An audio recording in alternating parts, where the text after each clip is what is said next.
தினம்தோறும் விளக்கேற்ற நல்ல எண்ணெய் இதயம் நல்லெண்ணெய். அண்மை செய்தி.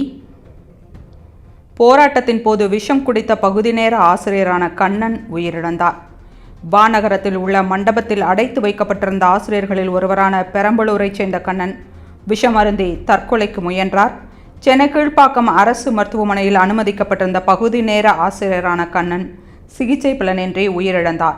சென்னை கீழ்ப்பாக்கம் அரசு மருத்துவமனையில் ஆசிரியர்கள் கூடியுள்ள நிலையில் போலீசாரும் குவிக்கப்பட்டுள்ளனர். பணி நிரந்தரம் கோரி பகுதி நேர ஆசிரியர்கள் கடந்த 6 நாட்களாக சென்னை நுங்கம்பாக்கத்தில் தொடர் போராட்டத்தில் ஈடுபட்டு வருகின்றனர். போராடக்கூடிய ஆசிரியர்கள் ஒவ்வொரு நாளும் கைது செய்யப்பட்டு தனியார் மண்டபத்தில் அடைக்கப்படுகின்றனர். அண்மை செய்தி. போராட்டத்தின் போது விஷம் குடித்த பகுதி நேர ஆசிரியரான கண்ணன் உயிரிழந்தார்.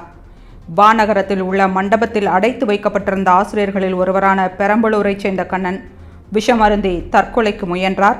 சென்னை கீழ்ப்பாக்கம் அரசு மருத்துவமனையில் அனுமதிக்கப்பட்டிருந்த பகுதி நேர ஆசிரியரான கண்ணன் சிகிச்சை பலனின்றி உயிரிழந்தார். சென்னை கீழ்ப்பாக்கம் அரசு மருத்துவமனையில் ஆசிரியர்கள் கூடியுள்ள நிலையில் போலீசாரும் குவிக்கப்பட்டுள்ளனர். பணி நிரந்தரம் கோரி பகுதி நேர ஆசிரியர்கள் கடந்த 6 நாட்களாக சென்னை நுங்கம்பாக்கத்தில் தொடர் போராட்டத்தில் ஈடுபட்டு வருகின்றனர்.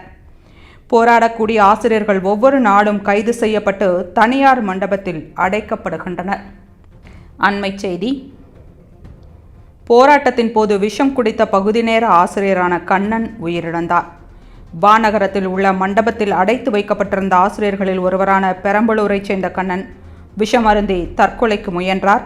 சென்னை கீழ்ப்பாக்கம் அரசு மருத்துவமனையில் அனுமதிக்கப்பட்டிருந்த பகுதி நேர ஆசிரியரான கண்ணன் சிகிச்சை பலனின்றி உயிரிழந்தார். அண்மை செய்தி. போராட்டத்தின் போது விஷம் குடித்த பகுதி நேர ஆசிரியரான கண்ணன் உயிரிழந்தார். வானகரத்தில் உள்ள மண்டபத்தில் அடைத்து வைக்கப்பட்டிருந்த ஆசிரியர்களில் ஒருவரான பெரம்பலூரைச் சேர்ந்த கண்ணன் விஷம் அருந்தி தற்கொலைக்கு முயன்றார். சென்னை கீழ்ப்பாக்கம் அரசு மருத்துவமனையில் அனுமதிக்கப்பட்டிருந்த பகுதி நேர ஆசிரியரான கண்ணன் சிகிச்சை பலனின்றி உயிரிழந்தார். சென்னை கீழ்ப்பாக்கம் அரசு மருத்துவமனையில் ஆசிரியர்கள் கூடியுள்ள நிலையில் போலீசாரும் குவிக்கப்பட்டுள்ளனர். பணி நிரந்தரம் கோரி பகுதி நேர ஆசிரியர்கள் கடந்த 6 நாட்களாக சென்னை நுங்கம்பாக்கத்தில் தொடர் போராட்டத்தில் ஈடுபட்டு வருகின்றனர். போராடக்கூடிய ஆசிரியர்கள் ஒவ்வொரு நாளும் கைது செய்யப்பட்டு தனியார் மண்டபத்தில் அடைக்கப்படுகின்றனர்.